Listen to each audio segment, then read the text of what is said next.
Dubai, the most luxurious place in the world.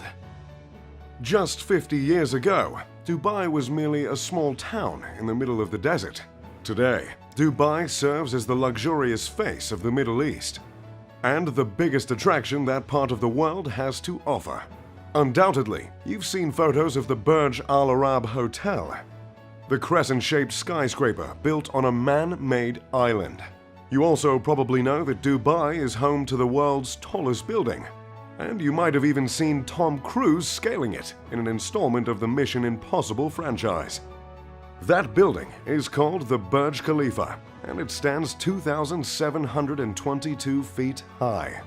Yes, I'm sure you know a bit about the attractions of this amazing city, but today I'd love to get the chance to tell you so much more.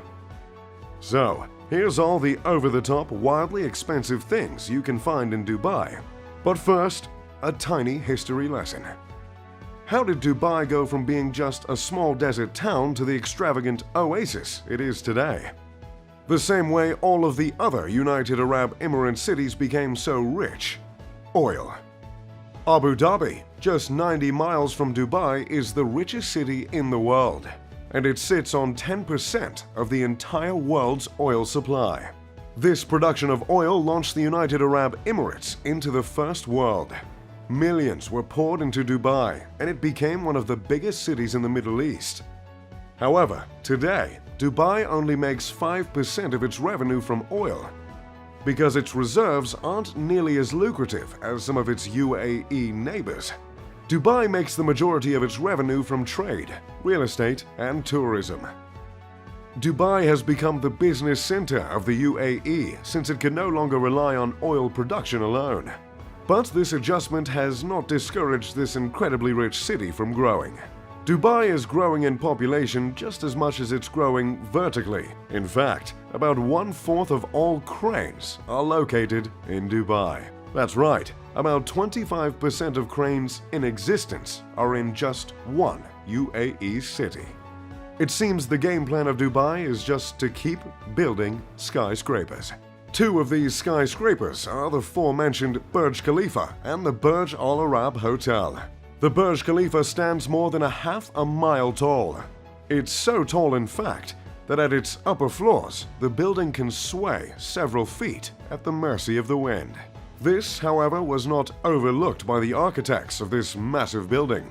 The Burj Khalifa was designed in such a way that the sway would be too slow for the vestibular system in the inner ear to even notice. That's the part of the ear that provides balance if you happen to be unburdened by interference. The Burj Al Arab is a beautiful 5-star hotel, just hundreds of feet off the land. The Al Arab is the 5th largest hotel in the world, thanks to its unique shape. The hotel stands 56 stories high. It is officially labeled as a 5-star hotel, but some have dubbed this stunning building with the highest remark of 7 stars. This 7-star label is up for debate, as the authority on the matter of luxury hotels has not been agreed upon. But 7-star or not, this hotel is truly magnificent. If you want to spend a night in the royal suite at the Al Arab, it'll cost you just over $24,000. The interior of the Burj Al Arab is adorned with around 1,790 square meters of 24-karat gold leaf. But even that can't touch the glorious views of the immaculate city and the picture-perfect Gulf. Along with extremely tall buildings, the city is keen on building man-made islands. Both the Palm Islands and the World Islands are two incredibly ambitious projects that came to fruition with the help of a whole lot of cash. The construction of the Palm Islands not only cost $12 billion to build, but it also required 94 million cubic meters of sand. To put that into perspective, 94 million cubic meters of sand could fill the entire Empire State Building 2.5 times. The World Islands, as in the man-made islands that mimic the shape of the world's landmasses, took 321 million cubic meters of sand. Theodore, if you could just edit in 9 Empire State Buildings. Which also adds another $15 billion to the cost of man-made islands in Dubai. I'm not much of a big fan of sand in the first place, as it's rough, coarse, and it gets everywhere. Nevertheless, I did enjoy my time at the Palm Island. Like I've always said, nothing exfoliates quite like the warm water of the Persian Gulf. But that's enough talk about man-made islands, huh? Let's move on to the police force. Now, law enforcement isn't usually something that comes to mind when speaking in terms of luxury. But it sure is in Dubai. As a means of wooing the tourists, Dubai's police force uses supercars as their patrol vehicles. This includes cars such as the Ferrari FF that goes for around $500,000, the Lamborghini Aventador that goes for around $400,000, and my personal favorite, an Aston Martin 177 for the reasonable price of $1.79 million. Trust me when I say this, nothing makes a man feel more like James Bond than flooring an Aston Martin 177. Ooh, makes me want to take mine out for a spin right now. Anyway, using these spectacular cars is just Dubai being Dubai. But hey, Dubai is the 8th safest city in the world, so more power to them. This isn't all due to the supercars, of course. The UAE, in general, has rather strict laws. Due to the Islamic constitutional monarchies that operate the Emirates government, some Sharia laws exist in Dubai as well. So if you're on vacation with your missus, checking out the bougie police force, make sure the two of you don't get caught smooching, because it might just get you deported. However, due to the extremely high amount of tourism, some places in Dubai are much more lenient. The serving of alcohol, for instance, would not be permitted in a traditional Middle Eastern setting. But it is in Dubai, in specific institutions such as hotels and clubs. It is actually estimated that around 15% of Dubai's population are Emiratis, while the other 85% are from out of town. About half of the population is composed of the workers building hundreds of skyscrapers, which does make a little bit of sense considering the whole crane situation. Most of these workers are from India, Pakistan, and Bangladesh. Which brings us to the more unfortunate side of Dubai. The class divide is quite big. Many of the immigrant workers live and work in less than ideal conditions, while Emiratis and the upper-class foreigners earn extremely attractive salaries. There really isn't much of a middle ground between the class divide in Dubai. But just like any country divided, there's always a sport to bring the people together. Well, that's the idea anyway. And in this case, this sport is camel racing. It's a bit of a sore subject for me, considering back in '96 I lost about $500,000 in a camel race to some sheik in Sharjah. But that was a different time. Camel racing in Dubai is almost equivalent to American football in the US.